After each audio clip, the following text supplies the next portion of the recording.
Mari kita buka firman Tuhan di dalam Kisah Rasul pasal yang ke-27. Kisah Rasul pasal 27. Hari ini kita akan belajar, saudara, seperti yang firman Tuhan katakan.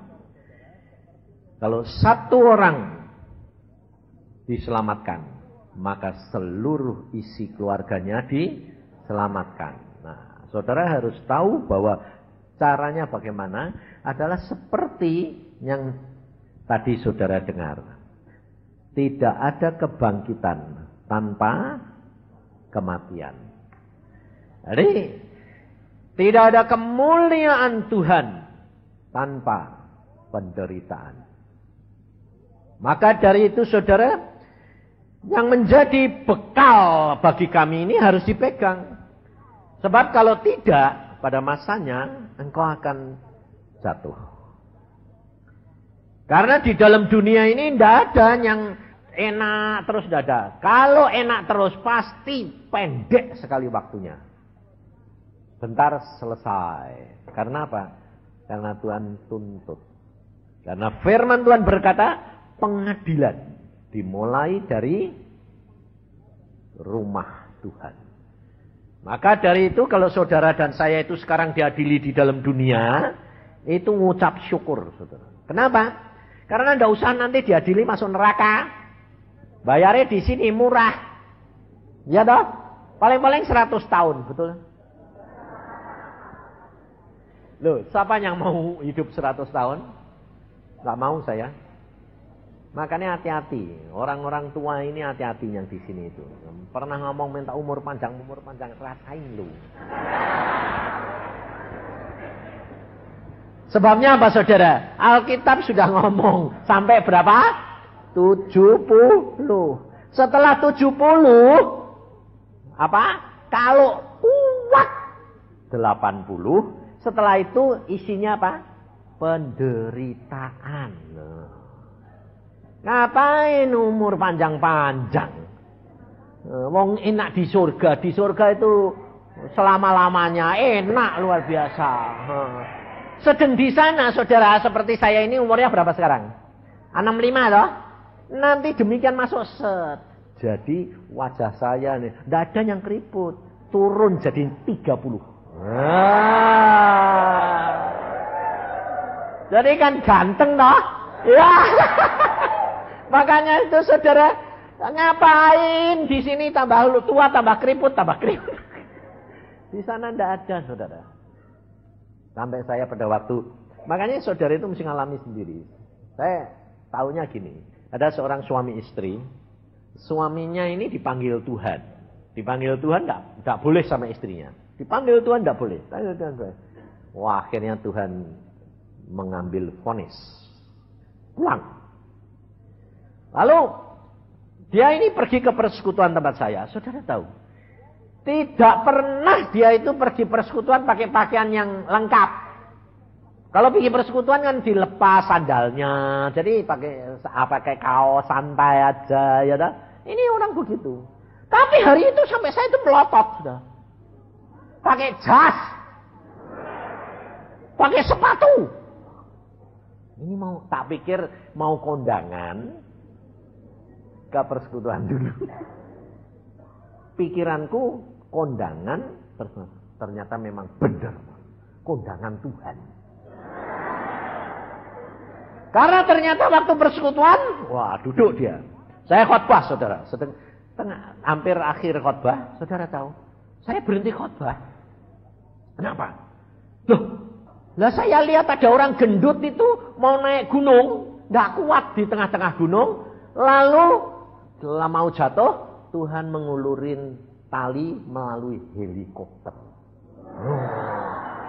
Lalu tali dipegang, diangkat Tuhan, tas naik ke atas plus. Waktu saya lihat, saya bilang, saya melihat, saya ngomong ini di jemaat, saya melihat seorang yang gendut, tidak kuat naik gunung, diangkat Tuhan, akhirnya sampai ke puncak. Saudara tahu, dia mati. Mas mati, saudara. Di persekutuan. Rasain lu, bingung. Makok gitu langsung. Loh, salah. Geledek jatuh. Mati. Waduh. Istrinya tidak ada di tempat. Langsung digotong masuk kamar. Saya yang beracara sama Tuhan. Tuhan, dia mati dah sini kan repot ini. Ini piye aku men.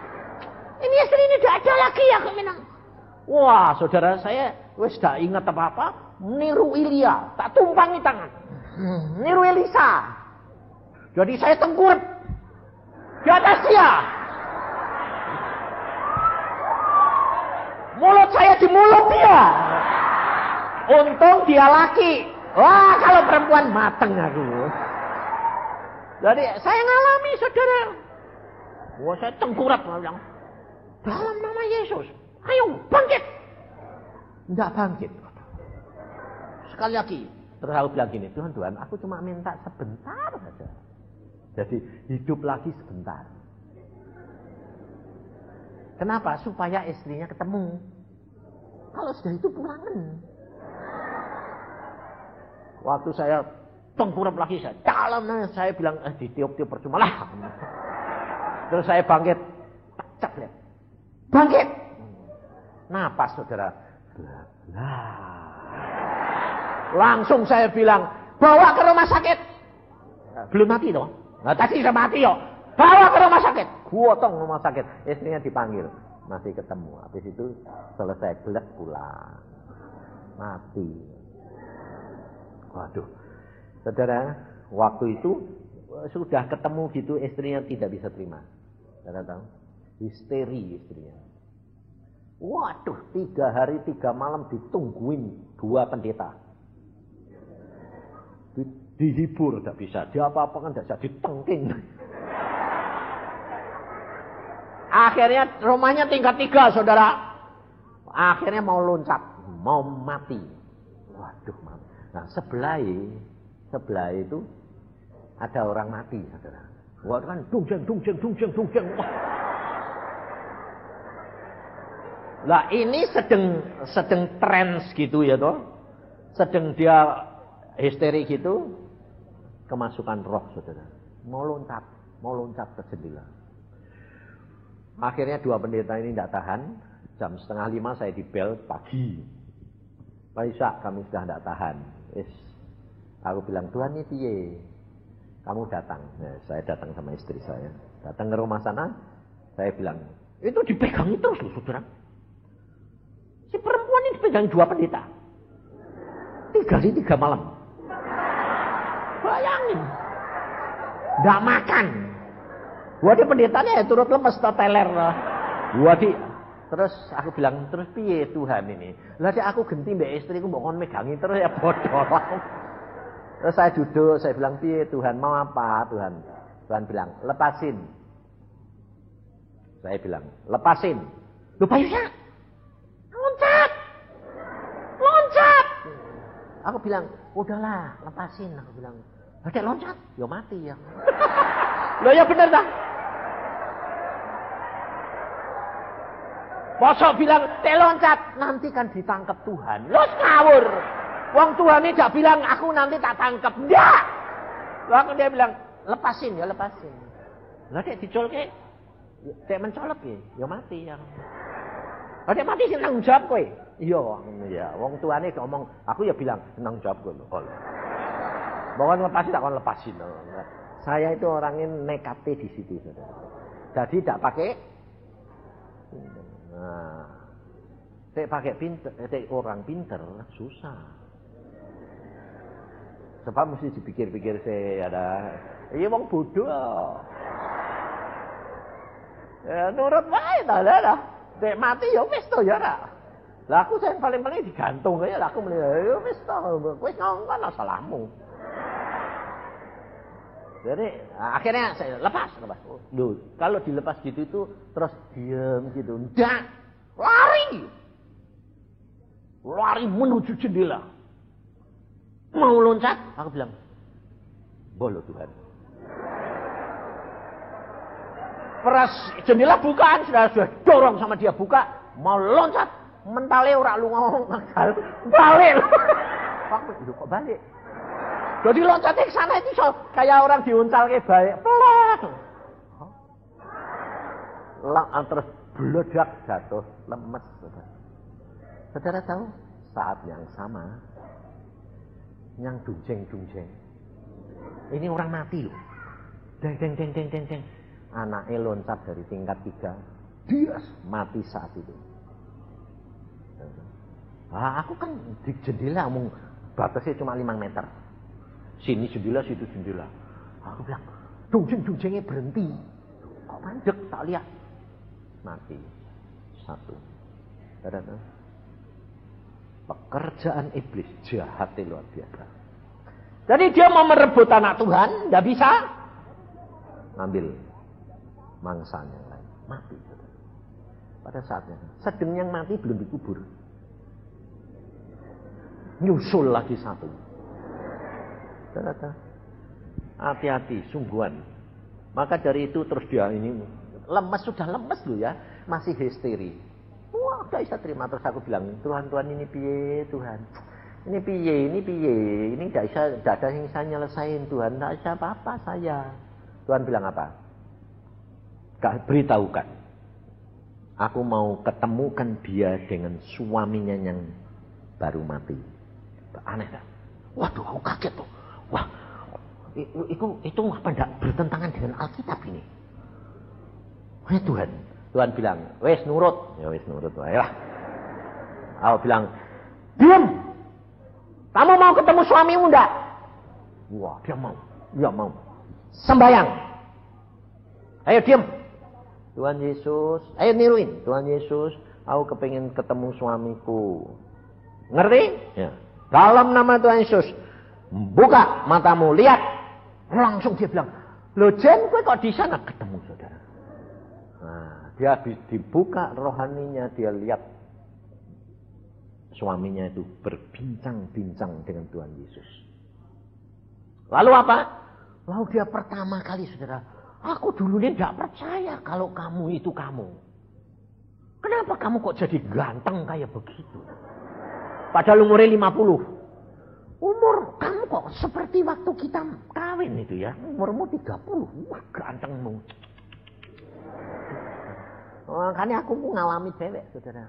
Nah, diteguhkan. Apa yang saya pernah lihat di surga diteguhkan. Nah, lalu dia bilang, kenapa kamu tinggalkan aku?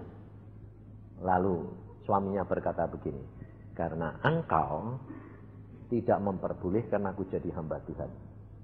Dan Tuhan berkata, hukuman datang, potong, pulang. Ngerti saudara?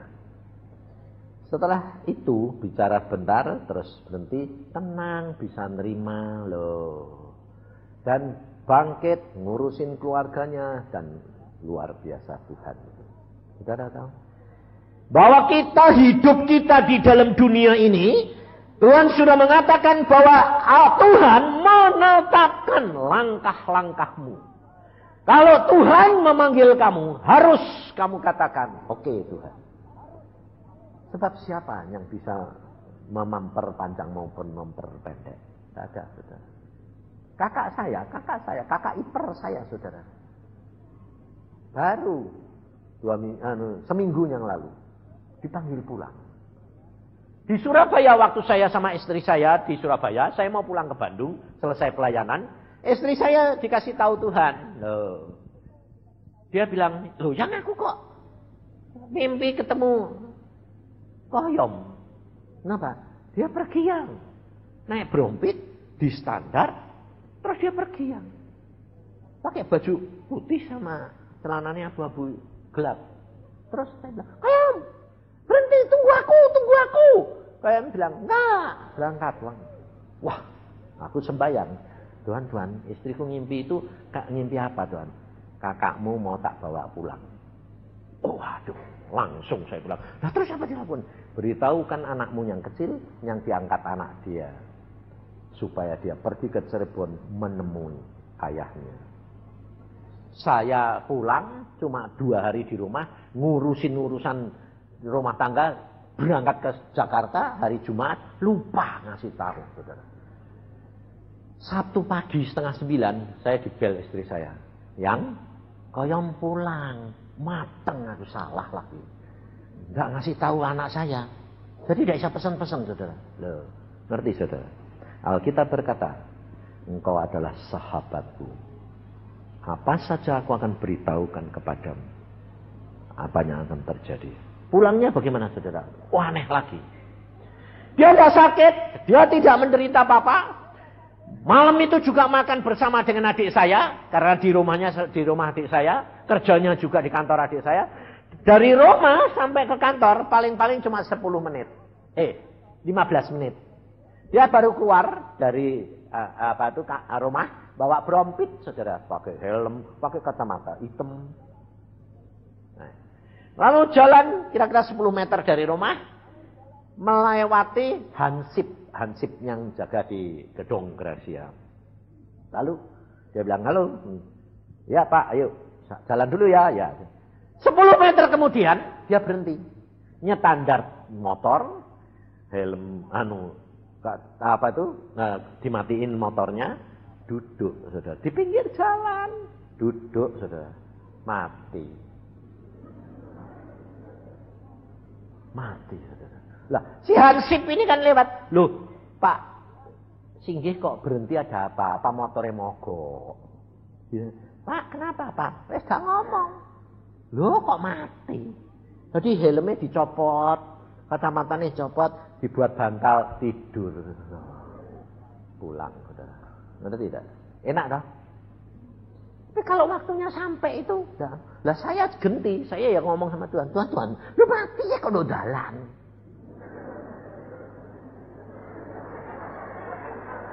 Loh, padahal dari rumah cuma 5 menit, ya toh? Nah, dia kan mesti tahu sih Tuhan. Dia kurang peka. Nah, tapi kok enggak mau paksa sih Tuhan? Nah, dia enggak pernah sembahyang minta dipaksa kok. Nah, terus? Lah, kenapa kok mati di jalan? Waktunya sudah tiba.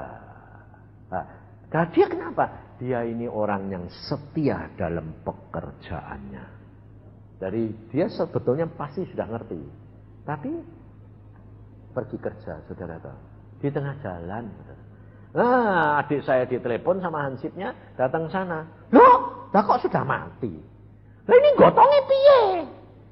Padahal cuma jaraknya deket toh. Ini gotongnya piye ini?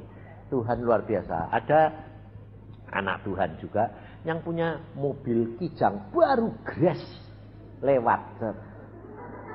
Gunanya ada apa? Ini kakak oh Pak Singgih, kenapa? Pulang. Lu pulang kok di jalan? Lah ya. Oh lah aku tadi tidak mau lewat sini, kok lewat sini? Oh, suruh ngangkut dia.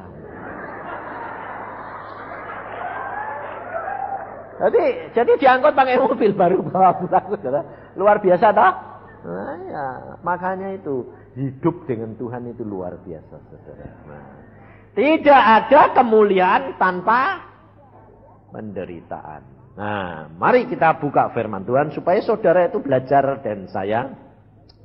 Di dalam Kisah Para Rasul, di sini dikatakan bahwa Paulus berlayar ke Roma. Saudara dan saya semua tahu Paulus pergi ke Roma karena rencana dan perintah Tuhan. Perginya ke Roma bukan sebagai penginjil, tetapi sebagai tawanan. Nah, perhatikan saudara. Tuhan berkata pada waktu Paulus di dalam penjara, kamu harus pergi ke Roma. Ngapain? Menghadap kaisar. Nah, maka dari itu kalau saudara itu dapat firman dari Tuhan, diutus oleh Tuhan, saudara harus tahu. Jangan lalu diutus oleh Tuhan, kamu harus pergi ke Roma, menghadap kaisar, terus ngerancang di sini. Wah, mestinya naik dibiayai, naik ini, lalu ketemu orang jenderal besar ini. Rencana Tuhan bukan begitu. Justru jadi ketawanan, nanti bisa diadili sama kaisar. Pikirannya Tuhan bukan pikiran saudara. Maka dari itu yang dibutuhkan oleh Tuhan buat saudara dan saya, nurut. Bukan banyak berpikir dengan pikiranmu sendiri, kamu akan nanti tidak akan sampai. Kalau saudara ikut-ikut, kacau. Kenapa? Sebab Tuhan lebih tahu persis satu demi satu. Dia sutradara dunia. Saudara dan saya adalah pemain-pemainnya. Jadi setiap saudara ini Tuhan punya rencana. Jadi jangan kira anak-anak ini tidak penting. Ini penting sekali. Jadi kalau Tuhan pilih kamu pasti Tuhan punya maksud. Sebab sandiwara itu tidak jalan kalau tidak ada anak-anak juga. Tak komplit. Kadang-kadang lakonnya diselamatkan gara-gara anaknya. Iya dah? Nah itu Tuhan luar biasa. Nah, maka dari itu pada waktu Paulus di dalam kapal ini, saudara tahu. Kerap kali kalau engkau sudah dipakai Tuhan, lalu segala perkara itu kamu lalu melakukan pekerjaanmu tanpa izin dan tuntunan dan pimpinan Roh Kudus. Hati-hati. Belajar apa yang dialami oleh Paulus. Kegagalan daripada anak Tuhan adalah apa? Dia mendahului Tuhan atau dia terlambat. Sebab kerja setan cuma dua. Kalau kamu menggebu-gebu sama Tuhan, didorong. Supaya kamu mendahului Tuhan. Kalau kamu males-malesan, ditarik. Supaya kamu terlambat. Nah, ngerti? Kerja setan cuma dua. Mendorong atau menghambat. Dan setan pura-pura memakai Alkitab untuk menjatuhkan engkau dan saya. Lihat pada waktu setan mencobai Tuhan Yesus. Kalau kamu anak Allah, loh, jadikan batu menjadi roti. Karena kamu lapar. Nah, tapi Tuhan berkata, Tuhan luar biasa. Ada tertulis. Maka dasar Alkitab ini luar biasa. Nanti muncul sendiri. Tidak usah saudara bilang gini. Ayatnya mana ya? Ayatnya mana? Tidak usah. Baca aja. Tidak ngerti. Tidak apa-apa. Nanti kalau dibutuhkan muncul. Terus saudara tinggal lakuin. Beres. Sama setan itu tidak usah. Mesti gini. Kalau kamu punya karunia mengusir. Punya karunia, punya wibawa. Jangan Yesus. Tidak usah setan, tidak usah takut Yesus. Ngerti setan itu, Yesus itu kuasa. Tapi kamu punya kuasa, dia tahu. Belum apa-apa itu loh, sudah minggir. Tidak usah pusing. Lihat kayak Tuhan Yesus. Tuhan Yesus jalan, setannya sing ribut. Betul loh? Kayak orang yang kerasuan setan. Tuhan Yesus datang, no. Sing ribut setannya apa Tuhan Yesus? Setannya ribut. Nah, tapi sekarang ada orang kerasuan setan, sing ribut anak hamba Tuhan atau orang ini. Nah, ya itu salah. Walu kalau sudah ada yang kerasuan gitu langsung keroyok. Lah itu salah, saudara. Saudara asal punya bersama dengan Yesus, santai aja. Saya ngalami banyak. Ngalami banyak saya. Oh, itu yang di persekutuan itu. Pak, tolong doain Pak. Perempuan lagi. Saya kalau sama perempuan tidak mau pegang-pegang. Sebab punya dasar yang jelek, kayak magreng kan repot.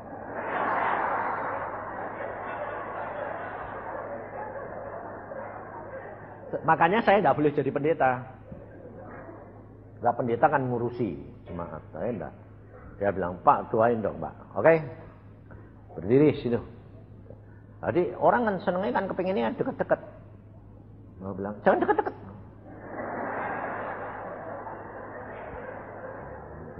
Tapi ada pendeta paling senengan ngerangkul. Pikirnya, wah dia dirangkul kan ya toh, kasih bisa bahaya. Terus saya tumpangin tangan saudara. Baru gini loh. Baru saya bilang, Tuhan aku berdoa buat dia. Tuhan bilang, buka mata. Hah? Lu sembahyang kok buka mata Tito? Buka mata. Ya wis, aku ya melotot ini. Baru ini belum nempel saudara. Tangannya dia naik. Tampar aku. Oh, aduh. Bayangin saudara. Berarti pendetanya yang dikeplok. Loh, ngerti enggak? Setane sing bukan aku sing bilang, "Tong, keplokin." Enggak. Saya baru mau numpangi tangan, saya dikeplok. Aku bilang, "Matur nuwun." Seandainya saya tutup mata, wah, peot iki gepeng aku, dikeplok setan. Bayangin sudah, waktu dia maksud ngono, aku kaget ya. Lola pantesan Tuhan bilang buka mata. Coba aku ndak nurut. Gepeng wis aku. Waktu saya mundur, saya bilang tidak boleh jadi sembahyang. Hamba-hamba Tuhan, anak-anak Tuhan langsung biung 10 orang. Pegang, wah manifest.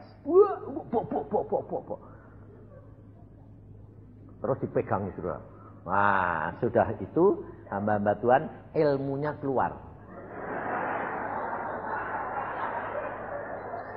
Ganti, saya yang mundur, saya duduk.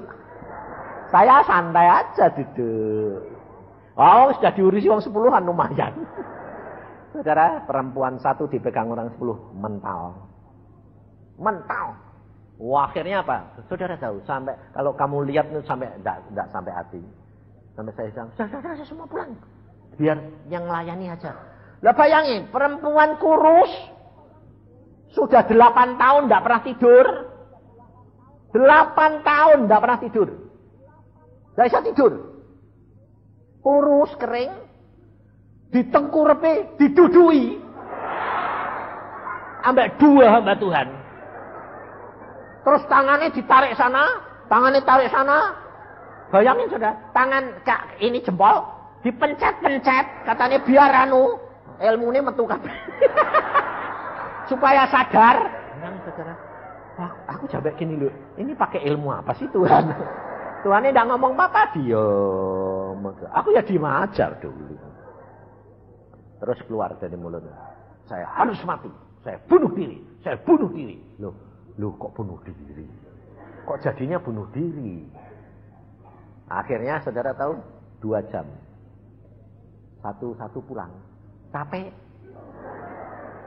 Sing pulang dulu siapa? Ibu-ibu. Pulang. Maaf ya Pak, ditunggu suami.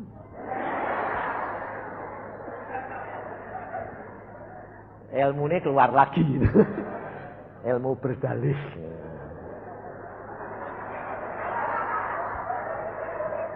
Jadi habis. Tinggal 2 gelintir hamba Tuhan yang naik. Salah satu sekarang jadi hamba Tuhan. Sekarang. Punya jemaat. Pada waktu itu masih pedagang. Langsung dia sudah capek toh. Dia jengkel sama saya, sudah marah sama saya. Dia bilang, "Baiklah. Diam aja. Kita yang setengah mati." Lah saya bilang, "Lah yang nyuruh siapa?"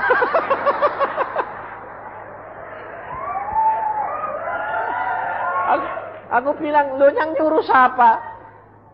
"Loh, kan harus dilayani." "Loh, iya dilayani, tapi kan kowe disuruh Tuhan dah."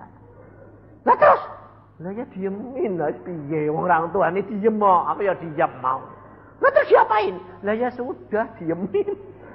Diemin, dia bunuh diri, pergi ke dapur ngambil pisau. Lah kalau Tuhan ini bilang biar ya biar. Ya, tanggung jawabmu. Iya. Lah tadi udah dikeroyok ya aku diem toh ya. Nah, kalau kamu diem ya aku yang beracara. Lah Tuhan ini diem. Tuhan bilang duduk, diem ya diem. Nah sekarang lepasin. Aku bilang biar Tuhan lepasin. Mau bunuh diri, biarin. Lah kalau dia pergi ke dapur ngambil pisau, ya mati ya. Lah piye wong ngambil pisau? Tanggung jawabmu ya wis. Lari saudara, dia ke pintu. Saudara tahu? Dari pintu tendang malaikat. Dia gelinding balik tengah. Lari sana, dia gelinding balik tengah. Aku bilang, Tuhan, ini kok pintu ini kok nutup semua, buka loh saudara, tutup. Ada malaikatnya 2. Jadi dia blok. Aku bilang, oh. Akhirnya dia merangkak, saudara. Menghadap saya. Saya duduk menghadap saya. Nyembah, saudara.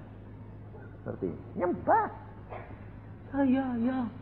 Ya, saya tahu. Tahu apa? Gitu. Tahu kamu. Ngerti setan. Saya tahu kamu. Ya sudah, ngapa-ngapa.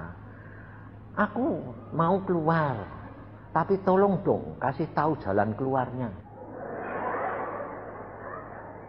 Nggak kurang ajar itu. Itu kalau saya kepancing, saya bilang, keluar dalam nama Yesus, keluar mana? Salah, saudara. Saya nggak tahu gini, Tuhan ini kok dia tanya jalan keluarnya itu piye ya? Tuhan bilang apa? Oh, tahu masuk, kok nggak tahu keluar. Lah, aku bilang, oh. Kamu masuknya dari mana? Ya itu keluar dari situ. Aku bilang itu. Nah, aku cuma niruin Tuhan aja. Terus dia bilang, ya aku mau. Saya soalnya disuruh sama suami. Loh, suaminya kenapa? Saya disuruh bunuh orang ini, istrinya, supaya warisannya kena saya, kena dia. Oh, jadi 8 tahun itu kamu tapi ini orang gak bisa mati-mati. 7 orang sudah mati, saya bikin mati. Roh maut. Ini gak bisa mati-mati. Heran. Kamu, lah dia punya Yesus, ya dia bisa dimatiin. Terus dia bilang, ya tapi aku mau keluar. Saya bilang cuma, Tuhan suruh pulang. Saudara tahu? Tapi kalau hamba-hamba Tuhan, aku pegang kamu, aku ikat kamu, aku masukkan lubang maut kamu. Makanya aku bilang, ngerti tidak? Satan lebih galak daripada yang punya rumah. Hati-hati, sungguhan. Sebab apa? Tuhan sendiri yang berkata, jangan bangga karena kamu dekat orang-orang seperti Tuhan Yesus. Jangan bangga kamu terdekat aku, jangan bangga. Tapi kamu bangga karena Yesus mau memakai kamu. Maka dari itu hati-hati, saudara. Sebab kita kerap kali itu gampang menceng. Hati-hati, sungguh hati-hati. Maka dari itu pada waktu itu saya berkata, keluar! Dia keluar. Kalau sudah keluar, saudara, kayak orang mati. Lemes habis sudah. Habis diincat-incat orang 10 kok tadi. Sakit semua. Terus Tuhan bilang, terus saya bilang, Tuhan bagaimana? Langkah demi langkah tanya Roh Kudus. Ini kuncinya. Saya bilang, terus bagaimana Tuhan? Nah, datang bangkitin, pegang tangannya, tarik. Dalam nama Tuhan Yesus. Bangun. Habis bangun terus ini, aduh Pak, lega sekarang kok saya ngantuk. Loh, kamu sekarang ngantuk? Iya Pak, kepingin tidur. Oh ya, sekarang berarti kamu sudah lepas sekarang. Kamu berapa tahun? 8 tahun siang malam tidak pernah bisa tidur Pak. Tapi mulai malam ini siang ini, aku ngantuk loh dia. Sudah pulang saya tidur. 3 hari 3 malam tidak bangun tidur. Sehat, sembuh, saudara. Nah, ngerti enggak? Berjalan dengan Tuhan itu ada timingnya yang pas. Tuhan tidak pernah terlambat, Tuhan tidak pernah tergesa-gesa. Maka dari itu, saudara, engkau menjadi anak Tuhan yang sekarang perjanjian baru akhir ini Alkitab perjanjian lama, Alkitab perjanjian baru saling melengkapi. Tapi belum sempurna lengkap tanpa Roh Kudus. Ingat. Kita membaca firman Tuhan. Kita membaca firman Tuhan perjanjian lama, perjanjian baru. Jangan kamu kembali menjadi Taurat kembali. Tetapi firman ini hidup. Caranya bagaimana? Roh Kudus yang menghidupkan. Menjadi rema. Kalau engkau hanya mengingat firman ini terus kemudian berdasarkan firman ini, belum diungkapkan jadi rema, terus kamu bertindak berdasarkan firman yang tertulis, hati-hati. Makanya kerap kali orang berkata ini, mamanya, saudara kepengen mobil, lalu tak imani, lalu mau pegang, dalam nama Yesus. Kan Tuhan berkata, kalau minta seolah-olah sudah terima. Itu ngimani. Berarti dia tidak punya iman. Ngerti?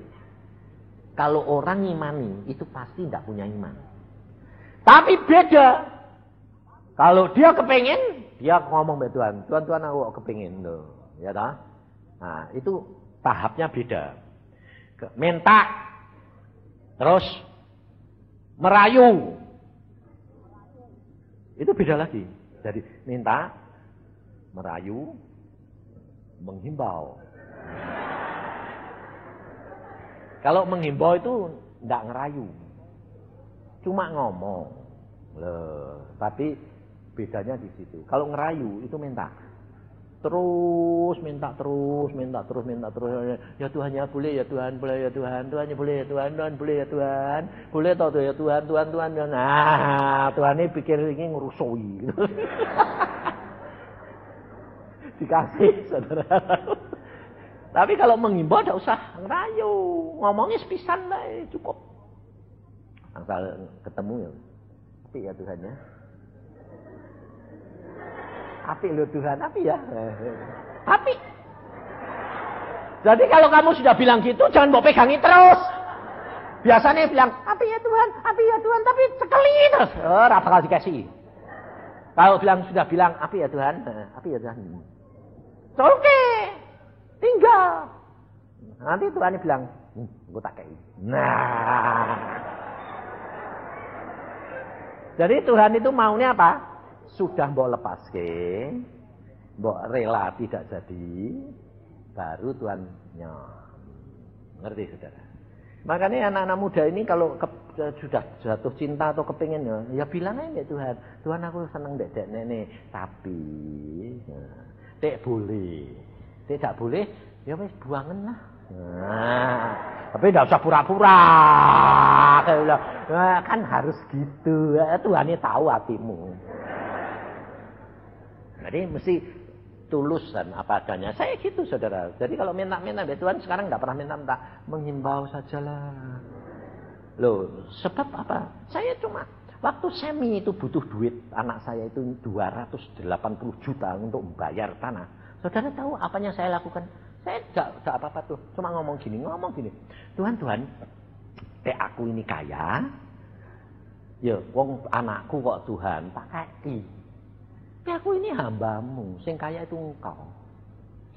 Engkau kan ngerasake toh Tuhan yo, bapak mbek anak. Ya toh? Cuma ngomong, ngelingke. Tuhan ngomong lah, kita berkata, ingatkan aku. Tuhan tidak pernah lupa, cuma kepengennya kue itu ngingetke, manja. Aku cuma gini, iya toh Tuhan. Nah terus aku pada waktu ke surga itu lihat jalanannya itu emas. Nah terus kerikile tendangan lah. Orang minta, menghimbau. Kerikile tendangan lebokke kantongku. Jadi cukup. Jam 3 sembahyang, jam 4 selesai, bel berbunyi. Pak Yusa, ya, aku baru kirim duit kamu. Berapa? 400 juta. Kerikil itu 400 juta. Aku sampai gini. Apa? 400 juta? Duit itu apa? Gak tahu. Tuhan bilang, kirim duit. Yusa, berapa? 400 juta. Waduh Tuhan. Iya, kirim. Kirim, saudara. Padahal bank mau tutup. Saya jam 3 sembahyang, bank mau tutup. Kirim sama dia. Saya gantian yang bingung. Ini buat apa? Tuhan bilang, kasihkan anakmu. Kamu tadi kan minta buat anakmu 280 juta. Iya. Udah sana kasihkan. Loh, sungguh Tuhan. Sungguh. Loh, kan tadi sembahyang temenanan panda. Tenan. Bayangin saudara genti ditanyai. Loh, kok itu tadi sembahyang itu temenanan apa ora? Temenan aku minum. Lah kowe ora njaluk to? Ora, cuma menghimbau. Lah soalnya aku gak tahu kowe mbok kasih apa ndak. Lho, kowe sembayang temenanan lho, tak tendang tenan kok. Lho, kerikile mbok tendang tenan iya. Kerikile surga cuma sipet yo. Kerikil. Ora watu aku meno. Wong watu piye? Kerikile tok. Aduh Tuhan kok temenanan ya. Tenan Tuhan, saudara. Maka dari itu saudara harus mengalami secara pribadi. Bergaul akrab, tunggu timing Tuhan. Lihat Paulus. Nah, Paulus pada waktu dia naik perahu, lalu ada badai, Paulus cuma ngomong, hanya ngomong. Ada badai, ada kesulitan, Paulus baru ngomong. Jangan teruskan pelayaran ini, karena tidak akan membawa keselamatan. Tidak ada orang percaya. Tidak ada orang percaya. Maka dari itu, saudara, kalau engkau di dalam keluarga dipakai, di dalam bahtera keluarga kamu orang yang percaya Tuhan, meskipun kamu sebagai seorang tawanan, di bawah perintah orang tua, di bawah perintah bos, kamu kerja di dalam perusahaan, dalam perahu perusahaan, saudara harus tahu. Di dalam gereja sekalipun, engkau Tuhan belum tentu pakai pemimpinmu. Tapi Tuhan bisa pakai engkau. Sebagai Paulus sebagai seorang tawanan, dia berkata tidak dihargai, jangan kaget. Kalau dihargai langsung, itu bukan Tuhan. Dia tidak dihargai, diam. Lalu badai lebih hebat lagi. Nah, tambah hebat. Nah, dia diam. Dia diam Paulus. Sampai satu malam Tuhan ngomong sama dia. Nah, apa yang diomongkan oleh Tuhan? Kita lihat. Ayat yang ke-23. Karena tadi malam seorang malaikat dari Allah, yaitu dari Allah yang aku sembah sebagai miliknya, berdiri di sisiku. Dan ia berkata, jangan takut Paulus, engkau harus menghadap kaisar. Dan sesungguhnya oleh karena Allah, maka semua, karena karunia Allah, maka semua orang yang ada bersama-sama dengan engkau di kapal ini, akan selamat karena engkau. Sebab itu tabahkanlah hatimu saudara-saudara. Karena aku percaya kepada Allah bahwa semuanya pasti terjadi. Sama seperti yang dinyatakan kepadaku. Namun kita harus mendamparkan kapal ini di salah satu pulau. Saudara, di dalam menghadapi badai, di dalam menghadapi masalah, di dalam menghadapi segala perkara, kamu harus sikap hati tunggu Tuhan. Engkau harus punya percaya bahwa Tuhanmu tidak pernah terlambat dan dia tidak pernah tergesa-gesa. Dia tahu persis waktu yang tepat untuk menolong kamu dan saya. Asal kamu sudah melakukan, menggenapkan bagianmu. Jadi umpamanya anak-anak sekolah. Dia sekolah, sudah belajar. Nah, ujian urusannya Tuhan. Nah, jangan dari rumah sudah mikir, nanti tanya ini bi, tanya ini bi, tidak usah pusing. Semua itu sudah diatur Tuhan. Kamu mau sekolah mana itu sudah diatur Tuhan. Tidak usah pusing. Kamu kepengen jadi A, nih Tuhan bilang enggak, ya wis balik. Terus jadi apa? Peduli amat. Sebabnya apa? Sebabnya pikiran Tuhan bukan pikiran saudara. Saya dari umur 12 dipanggil untuk jadi hamba Tuhan. Pikiran saya mesti sekolah Alkitab, jadi pendeta. Lulus SMA, diundang ke Amerika, Tuhan bilang, sekolah dokter. Kok aneh. Loh, katanya aku jadi hambamu.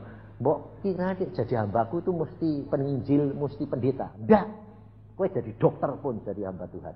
Loh, lah engkau mau jadikan aku sebagai apa? Hambaku. Iya. Benar saudara. Ya sudah sekolah. Saya bilang sekolah. Masuk sekolah lain. Ujian 2 tahun. Gak pernah lulus. Aku bilang, loh ini piye tah Tuhan. Kan buat sekolah. Tapi ini ujian gak lulus. Nah ngerti tidak saudara? Itu masalah enggak? Aku bilang, ini piye tah Tuhan. Terus Tuhan bilang apa? Ujian. Karena apa? Lah tanaman gak dapat kok. Asal tanaman di lotre tidak dapat lotre, tidak dapat 2 tahun tidak pernah punya lulus 1 fak. Tuhan bilang ujian saja semua. Semua. Maut, aku bilang gitu. Nanti aku jatuhnya setahun. Wong 12 fak itu keler semua. Tuhan bilang apa? Ujian aja. Oke, aku ujian. Tapi kalau jatuh setahun, aku keluar. Saya itu dulu nakal ya. Tuhan bilang, oh enggak. 9 bulan ya keluar. Oh enggak. 6 bulan ya keluar. Oh enggak. Wah ini jadi seneng. 3 bulan ya keluar. Oh enggak. Ya adik sebulan maulah. Saudara tahu? Saya jatuh sebulan. Tapi caranya Tuhan bukan cara saya. Sebulan itu jatuh 2 fak. 12 fak jatuh 2 fak. Sebulan. Nah justru Tuhan bilang, ayo ujian. Ya ujian masuk. Tuhan bilang, kowe jatuh. Ya wis jatuh 1 lagi jatuh. Besok ujian lagi. Kowe jatuh. 2. Loh, katanya jatuh sebulan. Lah ya jatuh sebulan kan 2. Loh, masih 10 loh aku bilang itu. Lah iya masih 10 ben toh. Lah itu susah-susah. Lah justru itu. Supaya kamu itu tahu bahwa aku yang sekolah bukan kowe.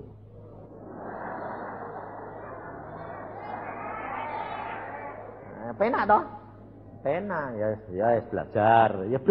Jangan lalu Tuhan mau bantu kamu terus kamu tidak mau ajar. Belajar.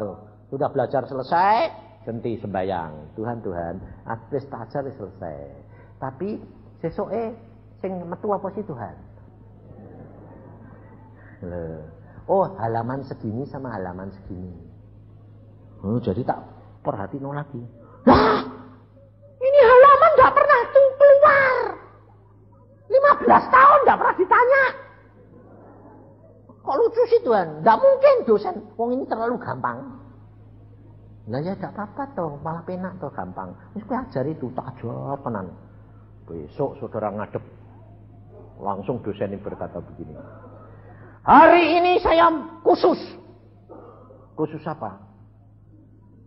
Di antara kamu ada yang spekulasi enggak? Mati aku. Sing spekulasi kan aku ini, mati. Berarti mau ditanya sampai A sampai Z, mati aku. Wes, aku enggak berani gini. Sembayang. Tuhan boh lho ya kowe lho sing ngajari nggih bang iku kowe. Mbok kon ajar halaman mbek sini halaman ini, saya ini rasain ini kaya ngene kepiye. Terus saudara tahu ditanya, saya tahu selama 15 tahun saya tidak pernah tanya perkara halaman segini. Melotot aku. Gak gini. Yang 3 teman saya lindung. Karena memang tidak diajar oleh 3 orang teman saya. Nah, langsung ditanya, semua tidak ada yang jawab, saya yang jawab 10.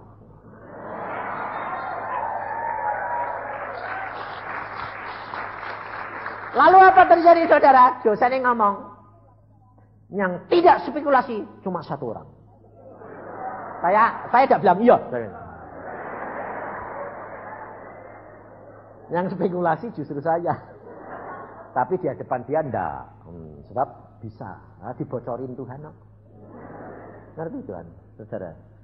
Tuhan, Alkitab berkata, kalau engkau jadi sahabatku, apa saja aku beritahu kamu.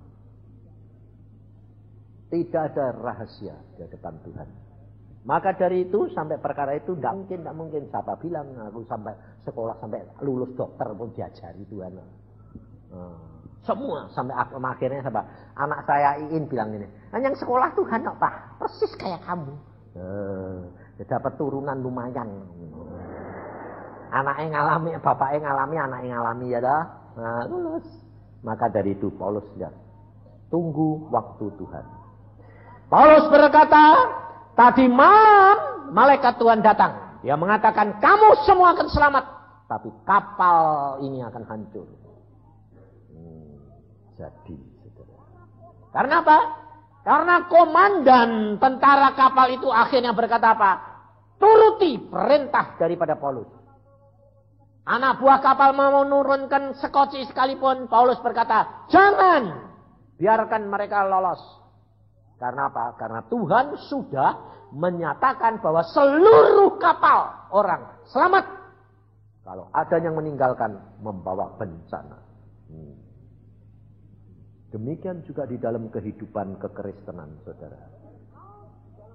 Kalau engkau di dalam keluarga, di dalam gereja, di dalam masyarakat, kamu dipakai Tuhan dalam perahu yang saudara ada, kehidupan ini Tuhan akan pakai engkau luar biasa. Tuhan mau menyatakan kalau engkau berjalan menurut pimpinan Roh Al-Kudus. Memang gak masuk akal. Ini di Jakarta, saudara. Seorang anak Tuhan di dalam perusahaan. Perusahaannya itu penebangan hutan di Kalimantan. Dia tiap kali sembahyang, dia orang bekerja biasa. Tapi orang berkata begini, setiap hari Tuhan ngomong, dia ngomong sama bosnya. Pak, di sana itu kita harus berdoa, Pak. Sana terjadi gini. Ah, enggak ada apa-apa sana, enggak ada apa-apa. Saudara tahu? Terjadi kebakaran hutan, dan akhirnya itu mau disapu bersih. Tapi karena doa karena peringatan dari anak Tuhan ini, saudara tahu, anginnya lewat, anginnya itu muter, tempat dia selamat, daerah dia selamat, disap yang lain disapu habis. Ini terjadi di Jawa Barat, tuh. Anak-anak Tuhan kecil, Denny kerap kali melayani di sana. Itu loh pengamen, ada kadang-kadang di Jakarta keluar. Itu ada tempat kecil dibuat sembahyang, buat berbakti, pengamen diajari nyanyian anak-anak Tuhan gitu, saudara. Wadah angin ribut, saudara. Jawa Barat kan kerap kali angin ribut. Sapu semua. Satu-satunya yang amannya apa? Rumah dari bambu di tempat kebaktian sambil memuji Tuhan, sambil semua rata muncul satu tok. Waduh, orang-orang datang sana, oh sedang muji Tuhan, ya tidak ada sih ganggu itu. Anginnya ya muter-muter sebelah di belakang itu, di sampingnya. Iya enggak anu, yang rumah-rumah yang bagus-bagus ambiar semua roboh. Saudara, Tuhan menyatakan kemuliaannya. Maka dari itu, saudara, kita tidak usah takut. Apapun yang terjadi, saudara harus berjalan dengan pimpinan apa? Roh Kudus.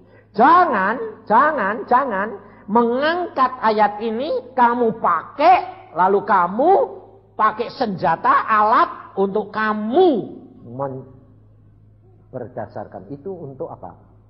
Untuk senjata kamu dan memuaskan kehendakmu. Hati-hati. Di sini kesalahan daripada anak-anak Tuhan di situ. Padahal Tuhan Yesus pada waktu ke surga dia berkata apa? Aku utus Roh Kudus dan dia akan memimpin kamu dalam seluruh kebenaran. Tunggu sampai firman ini menjadi rema. Lalu itu jalankan. Luar biasa. Dan saya mengalami semua. Dan selalu kalau Tuhan itu sudah buat bikin rema, enggak tanggung-tanggung. Luar biasa. Ini ada seorang hamba Tuhan, saudara. Hamba Tuhan ini disuruh sama Tuhan gini. Kamu pergi keluar kota. Kemana Tuhan? Ke kota itu, ya. Naik apa Tuhan? Naik pesawat. Gimana duitnya? Tuhan bilang, aku sudah sediakan. Ya wes, percaya toh? Ya nggak bawa koper, antri. Antri, saudara. Dia bilang, mana? Ini tiketnya sudah buka. Mana gitu? Tuhan bilang, sudah. Nah sudah mana? Nah, ya wes, wong dia percaya ya wes. Tambah lama tambah dekat. Wong dijuali tambah habis maju terus. Tinggal 2 orang, saudara. Oh ini kan kebit-kebit terus. Deg-degannya kan tambah. Ketegangannya tambah. Iya ini Tuhan, kurang tua loh. Yang satu dijuali. Waktu dijuali, das. Loketnya ditutup. Habis. Dia bilang apa? Puji Tuhan. Lah wis piye wong dute ngono. Lah deg-degan dulu ngono kaya ta, pas toh. Adek ditutup kan nunggu 2 jam meneh, kan mundur. Siapa ngerti ada orang ngasih. Dia puji Tuhan mesam-mesem ya ta. Sing depane maki-maki setengah mati. Megangi duit loh, karena sudah bagian dia bayar. Megangi duit. Wah, gak bisa ini. Wah, maki-maki kebun binatang keluar semua. Marah. Setelah marah, tetap gak bisa toh. Saudara tahu, dia nengok ke belakang. Lihat hamba Tuhan ini mesem-mesem, kurang ajar. Sing aku jengkel dia mesem-mesem. Lah sing jengkel wong kowe sudah punya duit, dia ada duit ya mesem-mesem. Waktune urung sampai. Saudara tahu jengkel, dia bilang, ya sudah saya tidak jadi berangkat, saya pulang. Duitnya ambil kamu, ketawa-ketawa.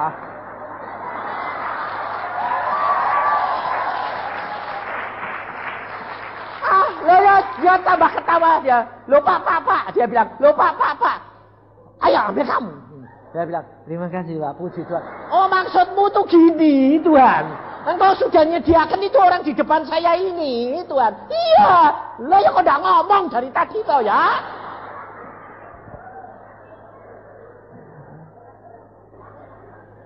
Ngerti saudara? Tuhan itu luar biasa. Makanya itu saya ngalami di Iin pada waktu ke Belanda itu. Coba Tuhan bilang, kamu Iin berangkat ke Belanda. Sebagai apa Tuhan? Turis. Padahal dari permulaan sudah ngomong Tuhan. Sekolah Belanda. Tapi saya menghadap kedutaan. Ditanya, Pak mau pergi ke Belanda ngapain? Ninjau Belanda. Bohong enggak? Bohong enggak? Tidak. Kan memang ke sana ninjau dulu wong enggak punya izin turis, izin visa studi. Enggak punya duit toh. Duit enggak punya, kalau mau studi ke sana harus punya duit ini, punya ini, enggak punya. Visanya juga enggak punya. Visanya turis. Tuhan bilang turis ya, turis. Turis Pak, turis. Mana tiketnya? Belum. Enggak boleh Pak, harus punya tiket bolak-balik. Lah pesawat itu penuh. Aku sudah pesen tiket gak ada. Ya gak bisa Pak. Ya gak bisa ya wes. Aku orangnya santai gitu. Aku cuma bilang loh Tuhan gak salahku loh ya. Ini sudah gak boleh ya. Sudah balik toh. Baru mungkur gini dah. Duta besar itu baru.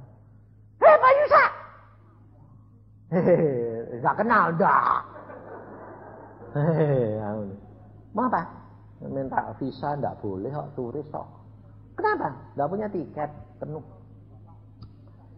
Untuk Bapak Yusa ini berikan visa. Loh Pak, enggak punya dispensasi. Enggak, tiketnya Pak, nanti kalau udah kalau dia mau waktunya berangkat tidak punya tiket kedutaan berikan dia. Kata Tuhan. Luar biasa Tuhan itu. Nah, sampai sana jeda dia cuma lehehehe. Saya cuma gini, Tuhan ini piye ngapain? Lalu Tuhan bilang jalan-jalan ke sekolahan, lihat-lihat. Lalu melongok, loh Pak, aku tuh berapa bulan sudah pernah dimimpiin, aku nanti punya sekolah di fakultas yang gedungnya biru Pak, gini. Loh lah ini gedungnya Pak. Loh itu sekolah apa? Ayo datang sana. Arsitek. Oh, loh aku mesti sekolah arsitek Pak. Lah enggak tahu. Tuhan bilang kamu sekolah sini. Loh aku tak garisi itu bengkong. Loh, lah terus piye? Loh lah aku sekolah sini gak lulus ta wong. Tak garisi mesti bengkong kok. Lah tapi wong Tuhane mau, ya wis tau bengkong mbek Tuhan lah. Sekolah. Masuk saudara tahu ada pengumuman di ruangan mahasiswa. Mulai hari ini mahasiswa Indonesia yang mau sekolah sini tidak usah mengurus apa-apa, kami yang akan urus. Wah, loh, kita cuma tinggal daftar aja toh. Daftar, loh, penak toh? Daftar dulu sih semua. Cuma hanya satu, minta sponsor. Sponsornya harus gajinya berapa? 4.000 golden. Waduh mateng kowe. Sapa?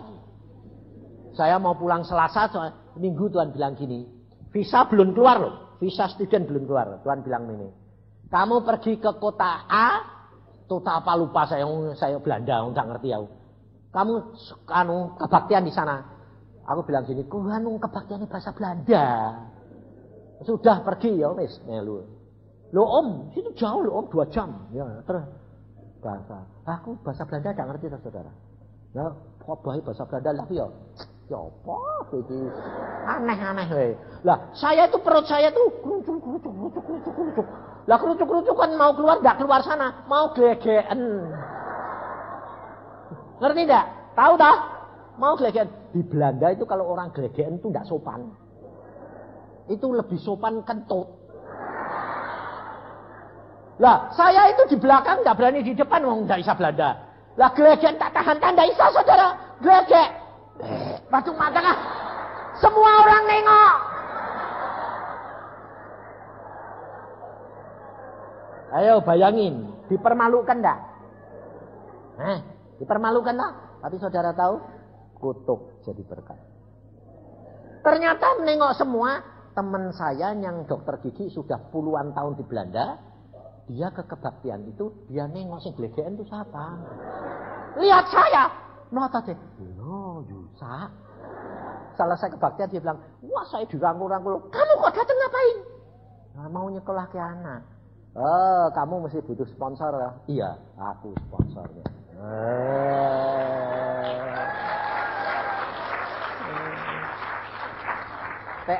Aku tadi tidak glegeken dia.